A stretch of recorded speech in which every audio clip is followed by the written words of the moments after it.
Short ball पे ये shot कौन खेलता है यार। अगर मैं होता ना बस बॉल को देखता और शानदार। खुद को एक्सपर्ट समझते हो तो खेलो प्लेयर स्पॉट पर लोएस्ट एंट्री फी में। Good morning to you all. Morning news update एक बार फिर से आपके सामने है। अखबारों की सब खबरें हम जो भी आई हुई हैं वो इस सेगमेंट में हम कवर करेंगे। इस वीडियो में आपको सारी खबरें मिल जाएंगी और हर तरफ टीम इंडिया की जो ऑस्ट्रेलिया में जीत हुई है, जो ऐतिहासिक जीत हुई है, उसी के चर्चे हैं। पहले टीम जीती थी, उस जीत की बात हो रही थी और अब उस जीत के बाद जब टीम इंडिया के कुछ खिलाड़ी भारत आए हैं अभी लौट करके, तो उनका जिस तरीके से स्वागत यहाँ पर किया गया है, चाहे वो एयरपोर्ट पे स्वागत हो, चाहे वो खिलाड़ी अपने अपने घर जब पहुँचे हों, तो उनके घर वालों ने, उनके घर के आसपास के लोगों ने जिस तरीके से इन प्लेयर्स का वेलकम किया है, वो सारे वीडियोज़ देख करके आप भी काफ़ी ज़्यादा इमोशनल हो रहे होंगे। अजिंक्य रहाणे अपने घर पहुँचे, कप्तान के तौर पर एक बहुत बड़ी जीत उनके लिए। भारत को उन्होंने जिताया, टीम इंडिया जीती। जब रहाणे अपने घर पहुंचे तो रेड कारपेट पर उनका वेलकम हुआ, रेड कारपेट बिछाया गया था उनके लिए और महाराष्ट्रियन स्टाइल, जो टिपिकल महाराष्ट्रियन स्टाइल रहता है, उस स्टाइल में उनका बेगुल बजा करके, जो जिस तरीके से बोला जाता है, तो उनका वेलकम किया गया वहाँ पर।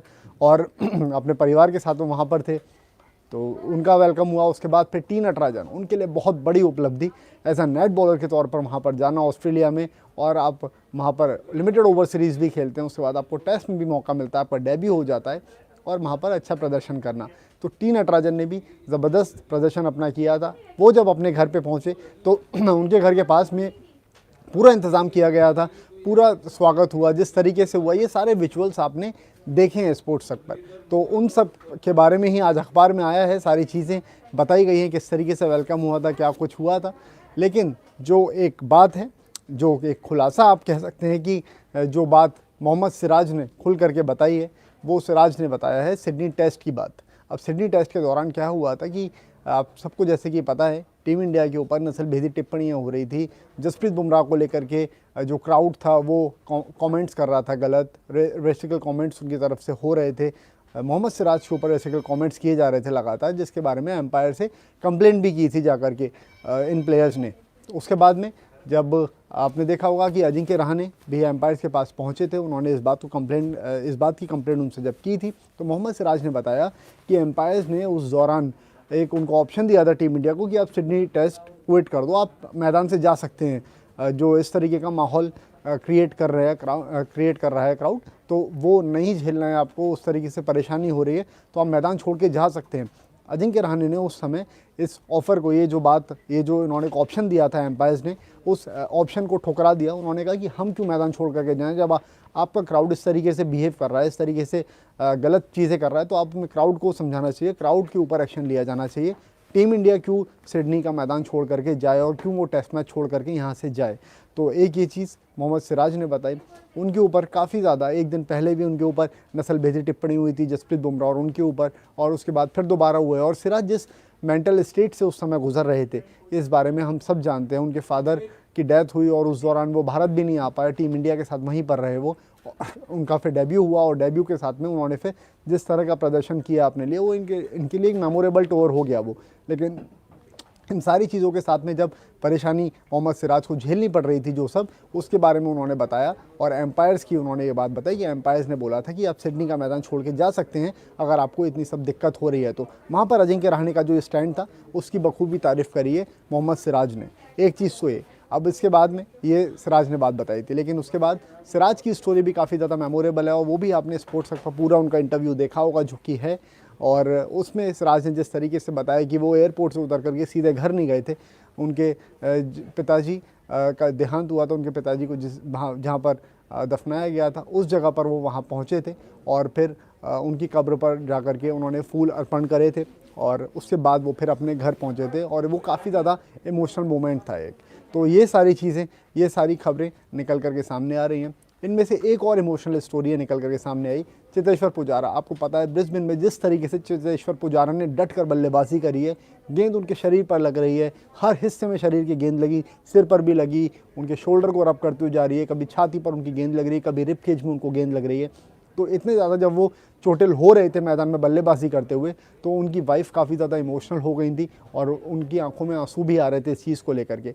लेकिन चेतेश्वर पुजारा की 2 साल की बेटी है, और कितने एक जो इनोसेंट चीज़ रहती है वो उनकी बेटी ने कहा। उनकी बेटी ने उस समय बोला कि उनको जहाँ जहाँ पे गेंद लगी है वहाँ पर उनको किस करके वो सारी उनकी जो चोट है वो ठीक कर देंगी। तो एक ये और इमोशनल स्टोरी निकल करके सामने आई जिसने और ये जो बात उनकी बेटी ने कही थी, इस चीज़ से उनकी जो वाइफ थी उनको काफ़ी ज़्यादा हौसला मिला और उन्होंने फिर मैच पूरा देखा। तो ये सारी चीज़ें निकल करके सामने आ रही हैं। जब जीते थे तो एक वो मोमेंट था और उसके बाद जो ये स्पेशल स्टोरीज़ धीरे धीरे जो निकल करके आ रही हैं सामने, ये सारी कुछ चीज़ें बयां करती है कि टीम इंडिया की ये जीत कितनी बड़ी थी और ये सारी चीज़ों ने इस जीत को और कितना बड़ा बना दिया है। ऐतिहासिक जीत टीम की हुई है और उसी के साथ में ये सारी चीज़ें आपके सामने आ रही हैं। अब उसके बाद आगे बढ़ते हैं बाकी खबरों की तरफ। तो चेन्नई सुपर किंग्स से जुड़ी एक खबर आ रही है और धोनी की टीम में एक ट्रेडिंग हुई है। अब वो ट्रेडिंग क्या हुई है कि उन्होंने राजस्थान रॉयल्स से ट्रेड किया है रॉबिन उथप्पा को। तो इस साल रॉबिन उथप्पा आपको चेन्नई सुपर किंग्स की टीम से खेलते हुए दिखाई देंगे। अब चेन्नई सुपर किंग्स का जो किटी थी, जो उनके पास पर्स था, वो था उनका 22.9 करोड़ रुपए उनके पास में थे जब वो ऑक्शन में जाते। लेकिन क्योंकि उन्होंने रॉबिन उथप्पा को ट्रेड कर लिया है अपनी टीम में, तो अब उनके पास जो किटी रह गई है, रॉबिन उथप्पा का जो प्राइस था वो था 3 करोड़ और अब जो उनकी किटी रह गई है वो रह गई है 19.9 करोड़ रुपए। तो अब इस जो 19.9 करोड़ है इसके साथ में ऑक्शन में उतरेगी सीएसके की टीम। एक खबर ये। दूसरी खबर ये कि रॉबिन उथप्पा आपको इस सीज़न में सीएसके की तरफ से खेलते हुए दिखाई देंगे। तो ये दो खबर बड़ी थी आईपीएल के मुतालिक। आईपीएल 2021 में जो आपको टीम दिखेगी सीएसके की, उसमें आपको अब रॉबिन उथप्पा खेलते हुए दिखाई देंगे। और इसके बाद से अब एक और बदलाव है सीएसके की टीम में, नहीं, ये बदलाव है रॉयल चैलेंजर्स बैंगलोर। अब रॉयल चैलेंजर्स बैंगलोर ने हर्षल पटेल और डैनियल सैम्स को अपनी टीम में शामिल किया है, ट्रेड किया है उन्होंने दिल्ली कैपिटल्स के साथ में। तो ये दूसरी खबर थी आईपीएल से जुड़ी हुई। रॉयल चैलेंजर्स बैंगलोर ने ट्रेड किया है डैनियल सैम्स और हर्षल पटेल को अपनी टीम में। हर्षल पटेल के बारे में आपको पता भी होगा, पहले वो आरसीबी में भी खेले हुए हैं, लेकिन अब दिल्ली कैपिटल्स से पिछले सीज़न में खेले थे और उनका जो प्रदर्शन था वो काफ़ी ज़्यादा अच्छा था और उसके बाद अब आरसीबी ने उनको वापस से अपने पास में ट्रेड किया है। एक खबर ये। और इसके बाद इंग्लैंड टीम अनाउंस हुई है, उसके बारे में भी आपको स्पोर्ट्स तक पर पता चला होगा।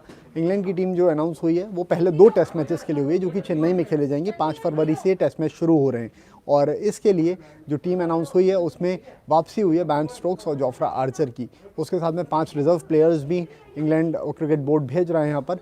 तो जब आगे का उनकी फिटनेस के ऊपर और जो भी कुछ प्लेयर्स में कभी इंजरी होती है, कभी कुछ होता है, तो वो जो रिज़र्व प्लेयर्स हैं उनको टीम में यूज़ किया जा सकता है। एक खबर ये थी।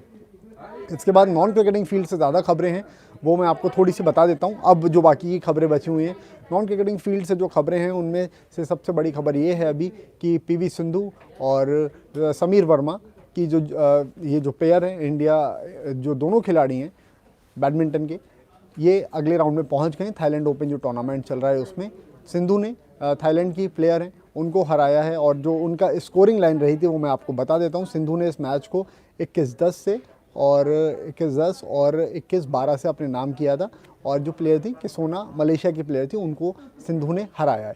अब उसके बाद में समीर वर्मा ने भी जीत दर्ज करी और वो भी अगले राउंड में पहुँच गए। क्वार्टर फाइनल में ये दोनों प्लेयर्स पहुँच गए। वहीं एच.एस. प्रणॉय की जो पहली जीत हुई थी, क्रिस्टी जे को उन्होंने हराया था, इंजरी के बावजूद वो खेले थे। अब उनको अगले दौर में हार का सामना करना पड़ा और वो फिर बाहर हो गए थाईलैंड ओपन से। एक खबर ये। अब दूसरी खबर जो है वो ये है कि क्रिस्टियानो रोनाल्डो, जुवेंटस ने जो रोनाल्डो ने मैं आपको अगर रोनाल्डो का पूरा बताऊं, अगर स्टैट्स बताऊं, तो रोनाल्डो ने अब जो अपने गोल करा है उन्होंने 760वां गोल दागा है और 1010 मैचेस में उन्होंने ये गोल दागा है। और इसके बाद में उनके जो टोटल मैचेस थे 1040 मैचेस हुए थे, उसमें उनके 160 गोल हैं और अब रोनाल्डो के नाम के आगे सबसे ज़्यादा गोल हैं। तो रोनाल्डो ने सबसे ज़्यादा गोल दागे हैं, ये रिकॉर्ड अब उनके नाम के आगे चला गया है।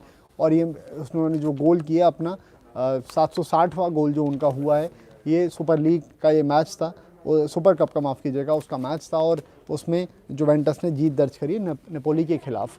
तो ये खबर थी एक। तो मैक्सिमम खबरें मैं आपको बता चुका हूँ, जो भी कुछ आई थी। आईपीएल से जुड़ी खबर भी मैंने आपको बताई है। मोहम्मद सिराज की स्टोरी भी बहुत मतलब इमोशनल स्टोरी थी। साथ में चेतेश्वर पुजारा की बेटी का जो जेस्चर था ये बहुत ज़्यादा इमोशनल करने वाला था। उसके अलावा जो बाकी खबरें नॉन क्रिकेटिंग फील्ड से भी हमने कवर करी है। तो प्लेयर्स स्पॉट को आप डाउनलोड करके रखिएगा इसके बाद में, क्योंकि आज बिग बैश लीग के 2 मैचेस हैं और अब से थोड़ी देर के अंदर एक मैच शुरू हो जाएगा 10:35 पर। वहीं दूसरा मैच जो है वो 1:45 पर हर रोज़ के समय खेला जाएगा। तो ये जो मैच रहेंगे दोनों, आप इसमें बहुत सारे प्राइजेस जीत सकते हैं। पहला जो मैच है उसमें फ्री पॉट कोड दिया गया है, जिसकी डिटेल्स आपको अभी आपकी स्क्रीन पर दिख रही होंगी। तो जा करके जल्दी से इस वीडियो को देखने के बाद में फ्री पॉट जो है उनका वो ज्वाइन कर लीजिएगा, जहां पर आप बिना कुछ लगाए आप वहां पर प्राइजेस जीत सकते हैं विक्रांत सर को चैलेंज करके। तो एक चीज़ ये, उसके अलावा जो पिछला मैच हुआ था बिग बैश लीग में ही ज़बरदस्त मैच रहा था। एडिलेड स्ट्राइकर्स और ब्रिस्बेन हीट के बीच में जो मैच था, एलेक्स कैरी ने ज़बरदस्त बल्लेबाजी करी थी और मैंने प्रीव्यू करा था। प्रीव्यू में मैंने जो बताया था आपको कैप्टन वाइस कैप्टन के लिए, वो ज़रूर काम करी होगी चीज़। तो फिलहाल इस वीडियो में इतना ही है। अब जल्दी से जाकर के बिग बैश लीग के जो दोनों मैचेस हैं उनके लिए टीम बना लीजिएगा। पहला मैच है उसका फ्री पॉट कोड आपको स्क्रीन पर दिख रहा होगा। टीम बना लीजिए अपनी जल्दी से जाकर के, और बहुत सारे प्राइजेस जीतने का आपके पास में मौका रहेगा। उसके अलावा मेरा इंस्टा हैंडल याग्निक.शशांक, अगर आपको कुछ मैसेज हो, कुछ सवाल हो तो आप वहाँ पर अपना भेज सकते हैं। फिलहाल इस वीडियो में इतना ही है। स्पोर्ट्स तक पे तमाम खबरें आपको इसी तरह से मिलती रहेंगी जिस तरह से हम हर खबर आपके पास लेकर के आते हैं। तो फिलहाल हमें इजाज़त दीजिए और इस वीडियो को देखने के लिए आप सबका बहुत बहुत शुक्रिया। स्पोर्ट्स से जुड़ी किसी भी अपडेट के लिए स्पोर्ट्स तक को सब्सक्राइब करें और हमारे फेसबुक और इंस्टाग्राम पेज को भी जरूर फॉलो करें।